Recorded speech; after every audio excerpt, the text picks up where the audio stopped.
अच्छा, इसमें चैप्टर 2 में आपने करनी है डेफिनेशंस याद। इसमें एज़ इट इज़ जो डेफिनेशंस है लाइन टू लाइन वैसी करनी है, ठीक है। इसमें क्या है, हेल्थ की डेफिनेशन है। जैसे हेल्थ क्या है, स्टेट है। किस चीज़ की स्टेट है, 3 चीज़ों की, इंसान की फ़िज़िकल, मेंटल और सोशल वेलबींग, ठीक है। इन तीनों की जब ये वेलबींग होगी उसके बाद वो फंक्शन प्रॉपरली कर पाएगा, ठीक है। State of complete physical, mental and social wellbeing and ability to function, ठीक है। और फिर आगे क्या आ जाता है, and not merely absence of disease, ठीक है। ना सिर्फ डिज़ीज़ की एब्सेंस बल्कि जो है उसकी इंसान की एबिलिटी कि वो सोशली और इकोनॉमिकली प्रोडक्टिव लाइफ लीड कर सके, ठीक है। एक स्टोरी हमने बनाई जिसमें क्या है, हेल्थ एक ऐसी स्टेट है जिसमें इंसान की फ़िज़िकल, मेंटल और सोशल वेलबींग हो, और उसकी इस वेलबींग के बाद वो अपना फंक्शन प्रॉपरली परफॉर्म कर सके, ability to function and not, ना सिर्फ डिज़ीज़ की एब्सेंस बल्कि उसकी एबिलिटी कि वो सोशली और इकोनॉमिकली प्रोडक्टिव लाइफ लीड कर सके, ठीक है। ये होगी हेल्थ की डेफिनेशन। फिर डिज़ीज़ क्या है, डी से डिज़ीज़ है, डी से डिपार्चर है। डिज़ीज़ इज़ डिपार्चर दो तरह से हो सकती है, सब्जेक्टिव या फिर ऑब्जेक्टिव, फ्रॉम फिजियोलॉजिकल या फिर साइकोलॉजिकल वेलबींग, ठीक है। ये हो गया डिज़ीज़।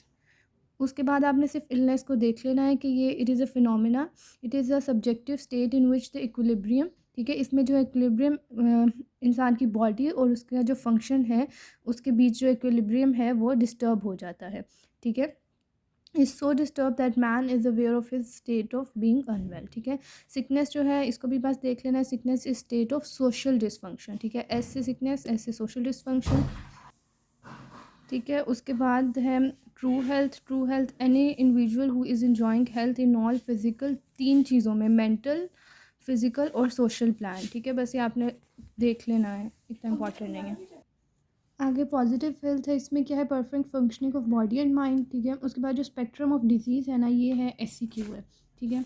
तो इसको आपने किस तरह से स्टोरी की तरह इसको भी आपने याद करना है, ठीक है। स्पेक्ट्रम ऑफ डिजीज़ में आपने जो बात याद रखनी है क्या है कि बेसिकली ग्राफिक रिप्रेजेंटेशन होती है। किस चीज़ की रिप्रेजेंटेशन है ग्राफिक, किस चीज़ की है, मैनिफेस्टेशन ऑफ अ डिज़ीज़, ठीक है। ग्राफिक रिप्रेजेंटेशन है किस चीज़ की, मैनिफेस्टेशन ऑफ अ डिज़ीज़।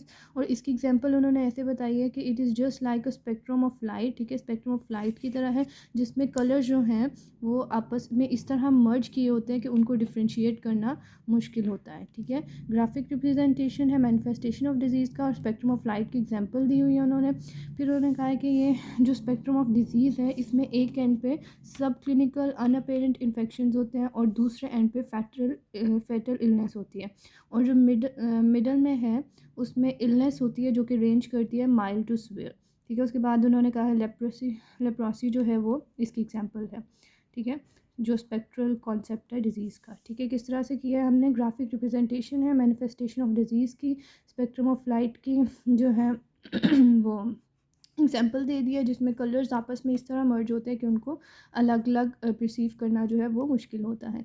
और जो स्पेक्ट्रम ऑफ डिजीज़ है दो तरह से बताया, एक एंड पे क्या होता है, दूसरे एंड पे क्या होता है, और मिडल में क्या होता है, और लेप्रोसी जो है इसकी एग्जांपल है, ठीक है। ये स्पेक्ट्रम ऑफ डिजीज़ आपने रीड कर लेना है एज इट इज़, मैंने आपको स्टोरी की तरह बता दिया। आइसबर्ग ऑफ डिजीज़ जो है इधर से स्टार्ट करेंगे। डिजीज़ जो है कम्युनिटी में उसको हम एक आइसबर्ग के, इस आइसबर्ग की तरह जो है उसे हम आइसबर्ग से कंपेयर कर सकते हैं। क्या होता है इसमें कि जो उसकी फ्लोटिंग टिप है जो आइसबर्ग की, उसमें जो है फिजिशियन जो देखता है क्लिनिकल केसेस वो इधर आ जाते हैं इसकी टिप पे, ठीक है। जो नीचे सबमर्ज्ड होते हैं उसमें जो है अनअपेरेंट जो है latent pre symptomatic undiagnosed cases जो होते हैं वो होते हैं, ठीक है, जो कैरियर्स होते हैं कम्युनिटी में। और जो ये लाइन है डिमार्केशन लाइन, ये जो वाटर लाइन है it is a demarcation line between apparent और अनअपेरेंट डिजीज़, ठीक है। इसमें बस आपने बताना है कि जो कम्युनिटी में डिजीज़ है उसे हम आइसबर्ग से कंपेयर करते हैं। आपने बताना है फ्लोटिंग टिप क्या रिप्रेजेंट करती है, जो क्लिनिकल केसेस होते हैं, और नीचे वाली सबमर्ज्ड जो है वो क्या रिप्रेजेंट करती है, और ये डिमार्केशन लाइन है ये भी बताना है आपने, और ये आपने डायग्राम बना देनी है, ठीक है। उसके बाद जो है डिटर्मिनेंट्स ऑफ हेल्थ, बेसिकली आपने हेडिंग्स करनी है, इसको भी आपने स्टोरी की तरह आपने याद करना है कि डिटर्मिनेंट्स जो हैं क्या फैक्टर्स हैं जो हेल्थ को डिटरमिन करते हैं। एक ह्यूमन बीइंग है, ठीक है, उसकी आपने सबसे पहले बताना है हेरिडिटरी, ठीक है। हेरिडिटरी जो है वो हेल्थ को डिटरमिन करता है। फिर उसके इर्द गिर्द की जो इन्वायरमेंट है वो हेल्थ को डिटरमिन करता है। फिर वो उसका जो रहने सहने का तरीका है वो हेल्थ को डिटरमिन करता है।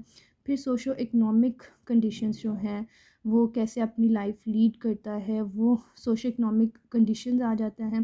फिर उसे जो हेल्थ सर्विसेज प्रोवाइड की जाती हैं वो हेल्थ को डिटरमिन करता है। इसके अलावा कुछ और फैक्टर्स हैं जिसमें फूड आ जाता है, इंसान जो इनटेक करता है, एग्रीकल्चर है, इंडस्ट्री है, सोशल वेलफेयर है। ठीक है, किस तरह से आपने किया, हेरिडिटरी है, इंसान जो